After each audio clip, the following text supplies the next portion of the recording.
Hello there, you're watching the press preview, a first look at what's on the front pages as they arrive. In the next half hour, we'll see what's making the headlines with journalist and author Christina Patterson and the executive director of the Youth Endowment Fund, John Yates. Let's take a quick look now at what is on some of those front pages. Well, The Observer leads with Ukraine and news that Prime Minister Sir Keir Starmer has told the US ahead of his visit there next week that Ukraine must be at the heart of any negotiations on a peace deal with Russia. Meanwhile, the Sunday Telegraph says he'll also tell Donald Trump that the UK is planning to boost its own defence spending faster than originally planned. The Sunday Times carries a warning from the Defence Secretary that what he calls an insecure peace for Ukraine will only lead to more war. The Sunday Mirror reports that a new breed of dangerous dog known as the Bully Kutta from Asia is becoming popular in the UK. The Mail on Sunday claims an exclusive with a report of how two police officers were apparently sent to interview a grandmother after she criticised Labour politicians on Facebook. The headline: "Come out, it's the thought police." The Sunday Express, too, is an exclusive, an interview with former Australian Prime Minister Tony Abbott, who says his country won't ditch the monarchy while William and Kate are alive because they're so popular. Another exclusive in The People, meanwhile, where a lawyer for victims of the Jeffrey Epstein case has reportedly asked the King to help them get justice by getting Prince Andrew to reveal everything he knows about what happened. The Prince himself has always firmly denied any involvement. The Sun on Sunday carries fresh allegations about the behaviour of TV chef Gino D'Acampo, made by a TV producer. And finally, The Star has bad news for men. Wives and girlfriends apparently think dogs are more reliable and smell better. I guess it depends on the dog and the man. We're joined tonight by Christina Patterson and John Yates. Thank you so much for joining us here for the press preview. Been quite a week, obviously. We've seen geopolitics, I guess as we knew it, slightly upended. And now we're looking ahead to this trip that Keir Starmer is making to the United States. A lot of the papers touching on that. If we start with The Observer, their headline is about that. The PM lays down Ukraine peace demand ahead of Trump talks. So apparently, according to this article, John, one of the key points will be that Ukraine has to be part of any negotiation. Yeah, that's what's being briefed. I mean, this is a phenomenally difficult journey to Washington for the Prime Minister. I think it's probably the most significant journey since probably Tony Blair went over to meet George W. Bush. Yeah. And there's a huge amount at stake. I mean, obviously, we've got an attacking rolling army from Russia being held in Ukraine, but backed up by the US defence commitment, which may be at question. We've got potential 20% tariffs allegedly coming down the line. And Starmer needs to be a Trump whisperer, it would appear. He's going to have the charm. We're looking at Pamela Anderson's face on the front page. He's going to get the charm of Pamela Anderson, I think, to try and pull something off here. And he's not the obvious person to send in to charm Donald Trump. I mean, he's a man who's made his whole career, really, about being in defence of the law and international law. Someone who's a left-wing lawyer, as some people would call him. It's not the obvious person. So what can he do about it? I think what the story's saying is he's going to make a commitment to get to 2.5% of GDP on defence. I think that's a pretty sensible thing to do. We're not that far off it. It's about £5 to £6 billion extra a year. Not small money, but I think it's a good start. But we're going to have to all, I think, cross our fingers and wish the Prime Minister good luck. Absolutely. Because, of course, Trump wants sort of 5%, which is probably unachievable. Which even the US, of course. Even the US. But, I mean, you know, others are talking around 3.5. I mean, listen, who knows?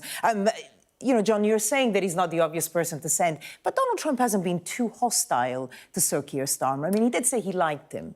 Well, I think my understanding is that they had a conversation when they both talked about their brothers having died, and I think that was how they bonded.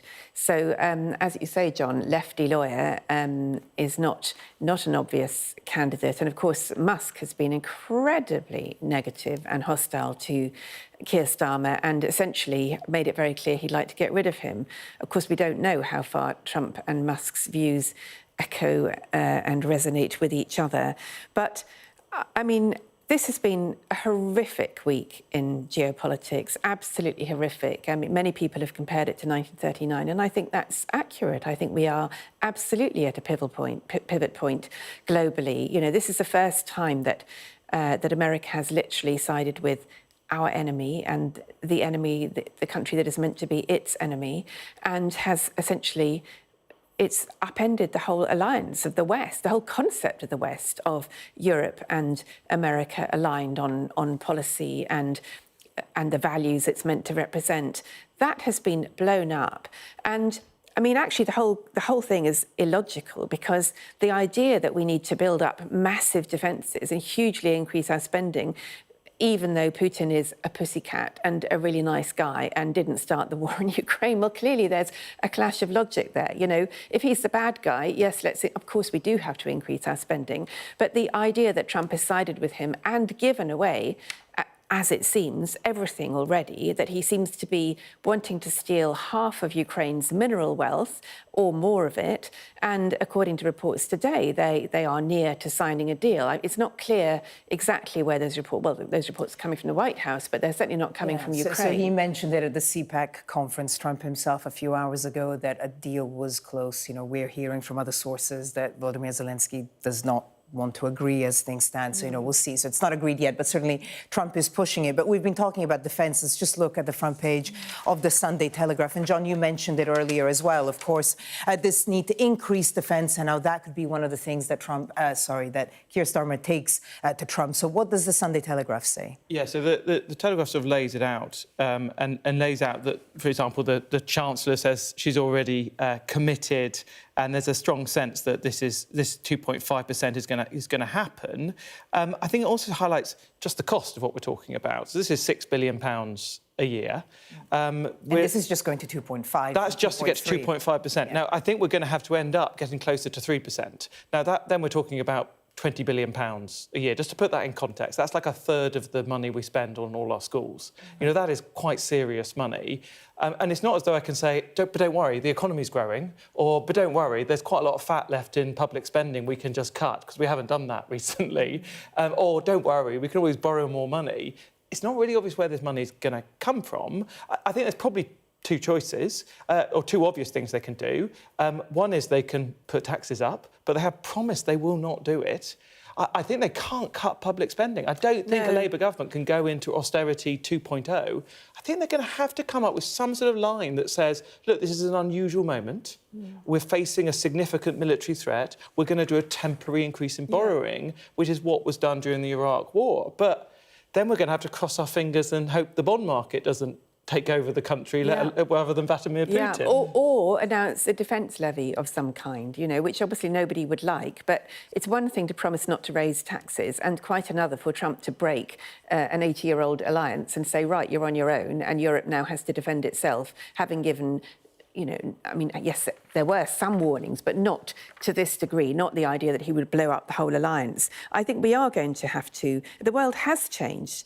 That whole idea of a glasnost and the Cold War having gone, no, this is not a Cold War, it's a hot war, and it's about to get much hotter. Well, which is sort of not exactly that, but what John Healey, the Defence Secretary, says in the Sunday Times is that basically we should get ready because an insecure peace risks more war. So that basically, you know, there's ending the war and then sort of winning the war when it comes to Ukraine. And Donald Trump seems keen on just kind of ending it one way or another. Yeah. What does John Healey say here? Yeah, I think that the Defence Secretary is right. There's a danger. You know, Trump promised when he was campaigning, I'm going to end this war on day one. I think that is a slight difference from 39, by the way, because I'd say Trump has made a big thing out of I want to bring peace. I don't necessarily love the way the man tries to do it, but I don't think he is a warmonger as such.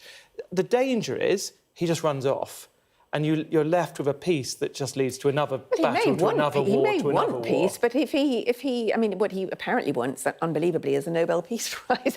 But I mean, I think pretty much everybody, apart from Putin, wants people not to be dying in Ukraine. But that's not really the issue. The issue is that if you appease an aggressor who has essentially imperial and colonial intentions, and has made it very clear that he has designs on other countries. I mean, I would not want to be a Baltic nation if we get the kind of peace that Trump is talking about. And I won't defend a man who's trying to effectively turn a peace negotiation to what's like a gangster heist running off these mineral goods. But I am somewhat sympathetic to the Americans. I mean, they have been subsidising our defence for a very long period of time. That's what he's been saying, that now Europe should be responsible. And I think they benefit from actually having a united force with the UK and the rest of Europe. But at what price? I do think we need to spend more money on defence. Yeah, I think that is fair. I do as well, but you don't do it this way. I agree with that. Christina, John, we're going to have to move on now. Coming up,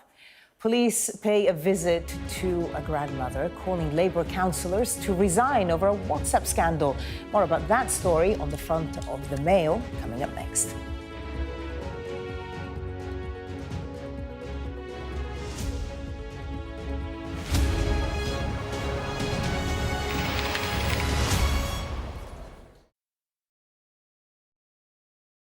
Sunday, the Premier League is exclusively on Peacock.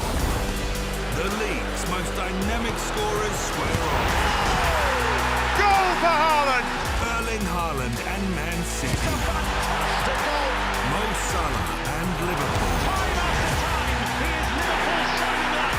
This is the Premier League. That's just stunning! Sunday, only on Peacock. Paris reverberated to the sights, sounds and smells of conflict.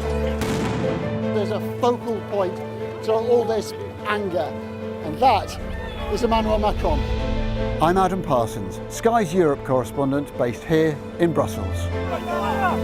There are dozens of people desperately clambering to get onto that boat. It is a chaotic scene, but it's being watched by dozens of French police officers on the beach. I've reported on migration across Europe, close up on the ground, understanding that sense of desperation and meeting the criminal gangs behind it. This old fishing boat set off from the Libyan port of Tobruk. There were 606 people who were on board. So we've been distributing life jackets to all the people on board this boat, and now the first person is coming on board. This is the ugly side of Italian football. In Italy, everything is really organized. Football's problems with hooliganism, racism were just dormant, and now they're back and they're getting worse. We cover so many countries, languages and cultures and work hard to gain trust to bring you the full story first. Help is slowly reaching these places. It's not just homes, but whole streets like this one that have been reduced to rubble and dust. This is a picture of destruction. Everywhere you look in this mountaintop community, there is absolute devastation. These are the settlers in waiting, keen to start a new life, to annex Gaza for Israel. The least we can do is just kick them out of our land. Gaza, which is just 2 miles in that direction, is under attack again. Getting the chance to tell people's stories, it's a privilege.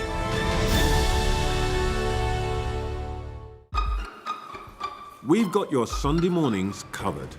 From the front page and the sounds of the streets to the voices of the people who make the major calls and big picture politics beyond Westminster.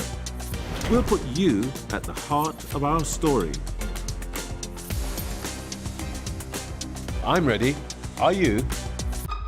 Join me, Trevor Phillips, Sunday mornings on Sky News. Weeknights on Sky News. This is your chance. Tell people. Welcome to the Politics Hub. Our police force has apologised. If you want to find out about Grimsby, you come to the docks. I'm live in Jerusalem. Are you not concerned that that could lead to all-out war? Hello there, good evening. There are fears of an upsurge in violence. What's at stake here? You are watching the press preview, a first look at the front pages as they arrive.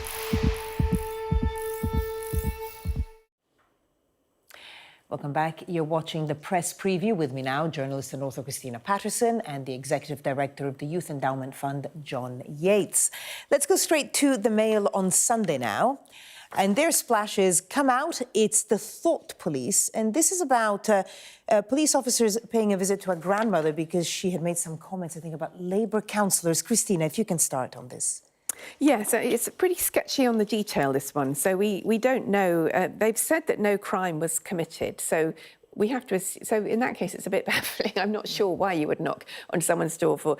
I can't. It seems slightly unlikely that the police would go around just because she had criticised Labour councillors. We all criticise people in public. So I think you should ask for the resignation of local councillors. Well, I mean, I've never heard of police knocking on someone's door because someone had asked for their resignation. So I think we would need more detail on this. But certainly the general principle of how people conduct themselves on social media and what qualifies as a crime and what warrants a visit from the police is a very interesting one and a complex one. There have been some ridiculous examples of people being, hauled in for what seem like really minor criticisms, and particularly in relation to the whole trans area, where people get accused of transphobia simply for expressing a view that has been held throughout most of human history.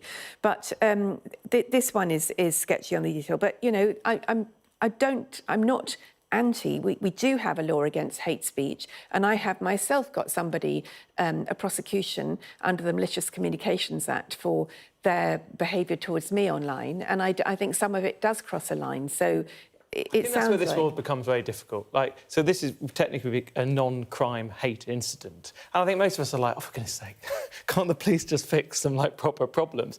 But we have laws in this country, for example, against stalking or harassment. Harassment is continuously pestering someone.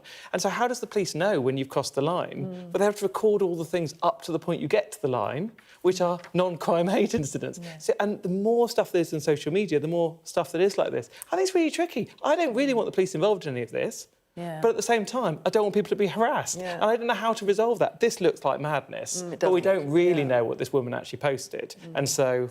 Well, we'll see. But there's another story that is kind of linked to it. Sunday Telegraph, not linked to it, but the same theme or similar theme. Labour's AI tool will monitor social media amid free speech fears. So this is, AI that I guess will start snooping around your social media to find out if, you've said anything that you shouldn't have. Yeah, well, AI is snooping around absolutely everything that's written on the internet, so no great surprise there. But this is about a particular contract that has been awarded to Faculty AI to build monitoring software which can search for foreign interference, detect deepfakes, and analyse social media narratives. Now, the ostensible point of it is to analyse threats, threats from foreign countries. And that, it seems to me, completely fair enough, And we still are not clear about whether, for example, Russia did interfere in the Brexit vote or not. It certainly looked like it, but the results were not definitive. So that sounds perfectly sensible. I think in the midst of all of this,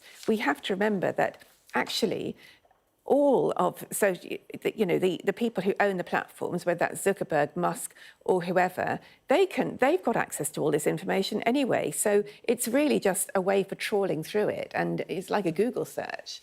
John, totally different story to end this chat on. Again, Sunday Telegraph.